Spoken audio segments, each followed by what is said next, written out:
En dan zie ik het snoertje ook, oké? Ja, dit kan niet, hè? Wat? Ja, sorry. Wat gebeurt er nu met je snoertje? Wat gebeurt er nu met je snoertje, Robin? Ze zit weer aan een snoertje. En ze zit weer aan je snoertje. Ik wil niet naar haar Altijd kijken. maar aan het snoertje. Jongens, willen jullie dit interview in het Nederlands of in het Engels? Ja, Nederland zeker? Of hebben wij Of gaan jullie verkiezen? Nee, Wij aan jullie de keus.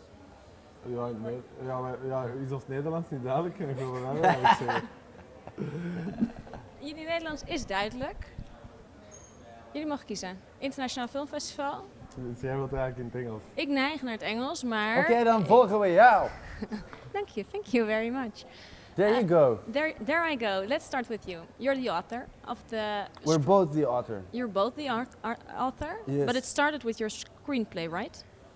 It started with my stage play. I wrote a stage play, and that's where it started. Yeah. What was the first idea for the stage play? First idea was I had an ex-girlfriend who broke up, and I thought, or I go crazy and do something crazy, or I write a play.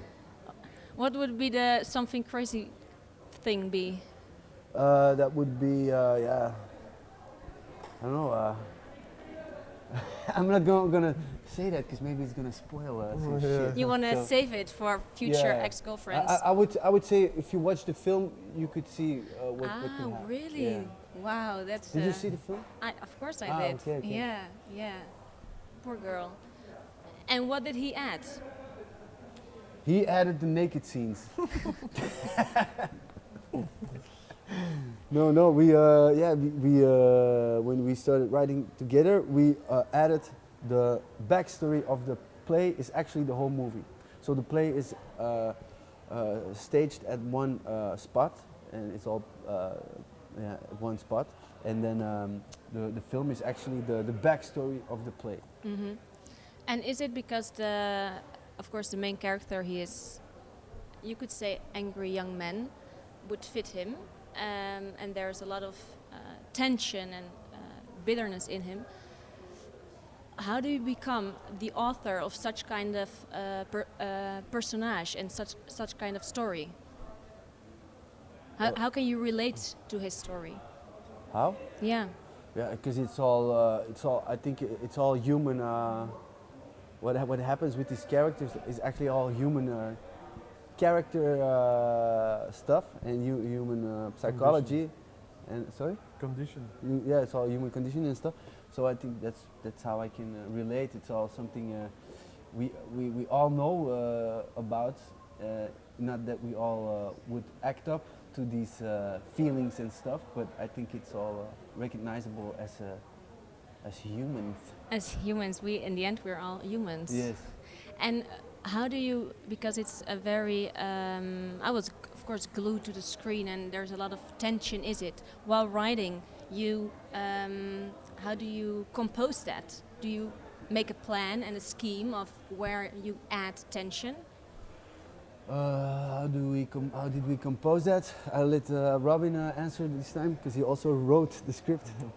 I think the characters dictate the tension. So, I think we always knew that the last half of the movie was always going to be a bit more crazy than the first half, because I think this film is like a slow burning tale actually.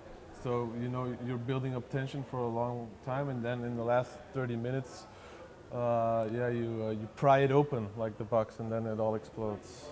Yeah. Could it be also a television series? This one? Yeah. Well, if you add a lot more, if you take the base of the screenplay about the two characters and the woman involved, but I think you would need a lot more story, or yeah.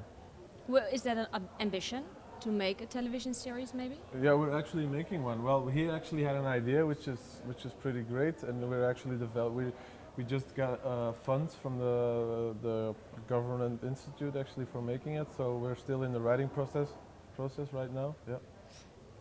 Can you already say something about the idea? It's about how do you say it? A pig farmer. Yeah, it's a pig farmer in like rural Belgium, who, because of the bad times he's had, in the 19th he starts up this ecstasy production line actually, and he has become like a kingpin of ecstasy in the present day, but his empire is crumbling, and what he doesn't know is that one of his best, who he sees as his surrogate son, is actually an undercover cop. Okay, okay. So that's basically the That- same. And that the undercover basically cop said- is addicted to heroin. Yes. Also addicted to heroin. Yeah. Yes. It sounds like it won't be a romantic comedy. But Well, it's a comedy. It's also that. It's also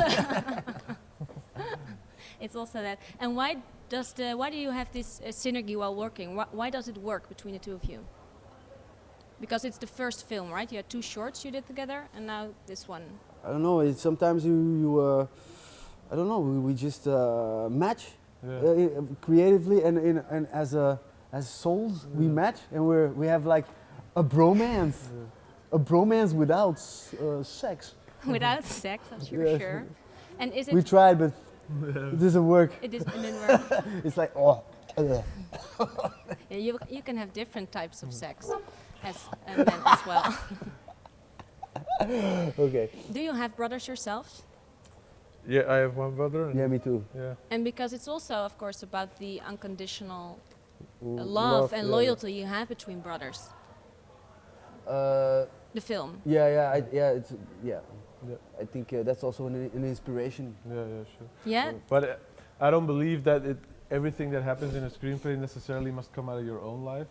It just must come out of your own environment. So, well, just because I have a brother doesn't mean me and my brother want to kill each other or something like that. We used to back in the day when we were playing Lego and stuff like that. But sometimes the people you love the most, you Yeah. you hate the Yeah. most. Yeah. So sometimes But you just as want to you kill said people. earlier, Those are sorry. No, sorry. The first idea you have for making a screenplay or making a theater piece of a movie, it stems from something you know, I would think. Something you see or an image or Yeah. something that's Yeah. close to you. Well, Do he came up with the whole Yeah. central idea. So Do you search consciously for inspiration? Consciously. No, it's just something I have to. We tried to read books and stuff like that. Something that. Yeah. We try to read We books. tried. No, I mean About like what? Yeah. if you wanted like not for this maybe, but in general, of course. Yeah, if you want to make something think about a certain yeah, area. but for this story, it was just life that came along and came with the idea. So, but yeah, for other stuff, we read books. Yeah. Robin? You try to read books. Try to read That's the books. difference.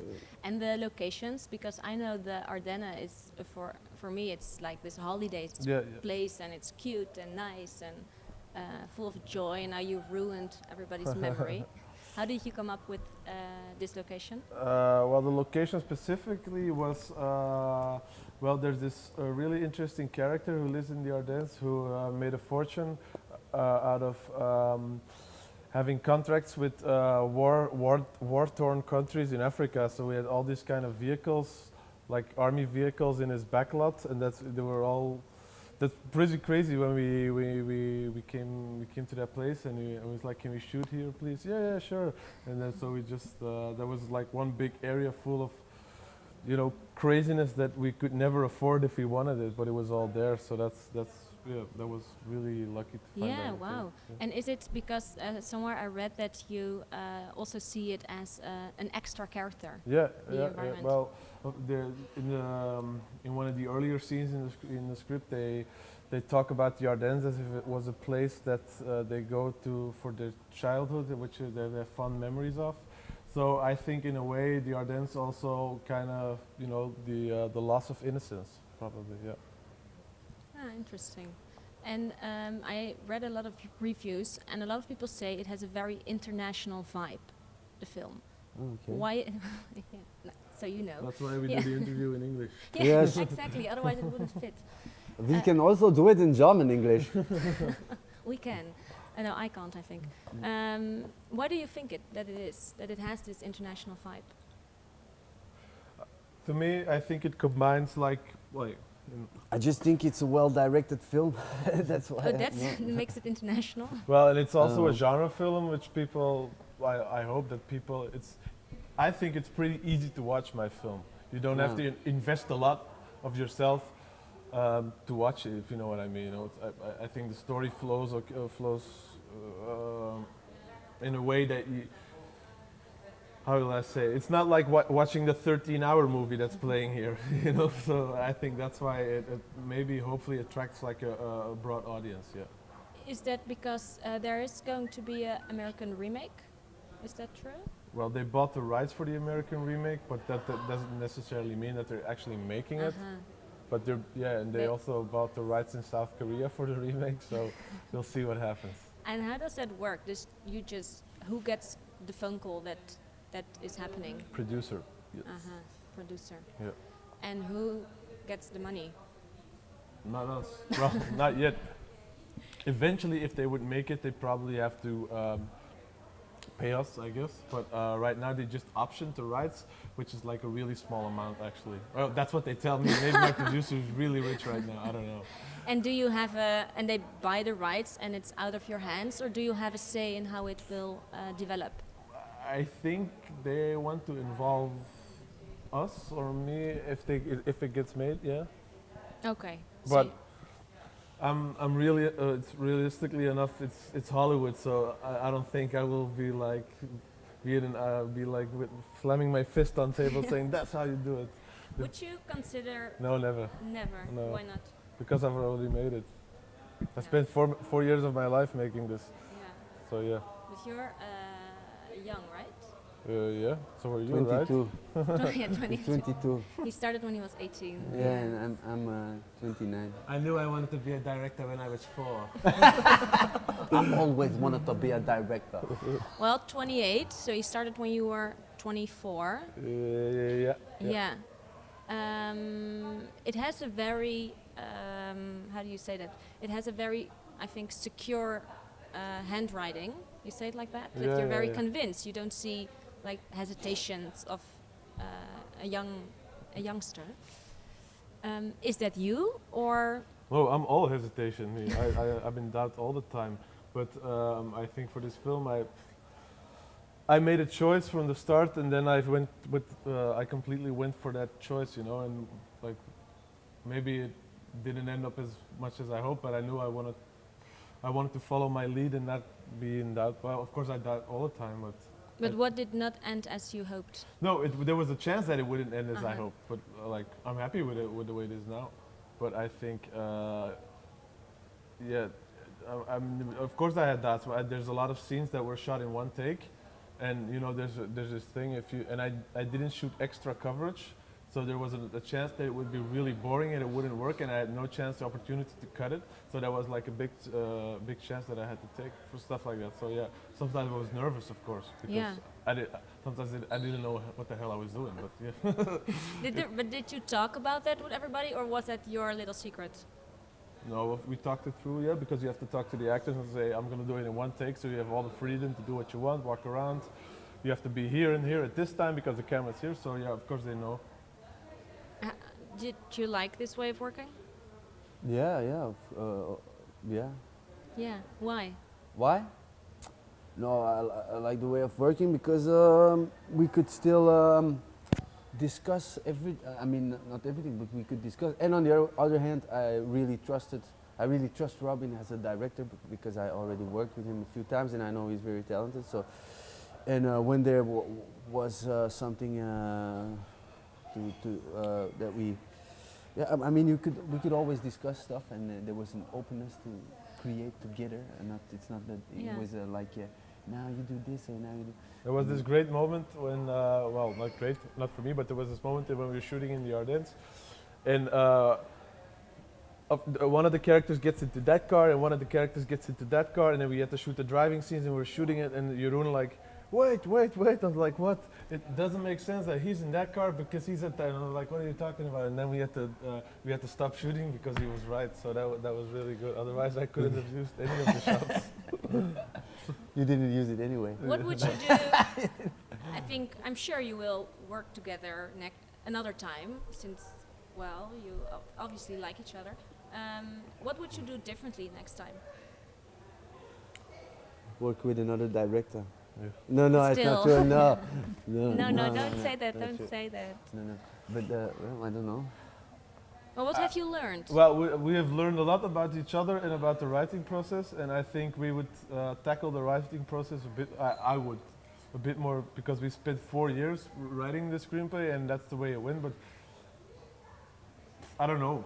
I don't know if there was any other way to do this because it was a very special situation because he wrote it as a play 10 years ago, and of course it's very difficult to write something which you've already written before, but in a very different. He didn't write it as a theater play for nothing, you know. For him, it felt right writing it as a stage play. So I think now we would approach the writing process a bit, for me, like from a different angle. And what would you advise young people at the academy or not at the academy, film academies, and they see this and they think, fuck, I want to do that. What would you advise them?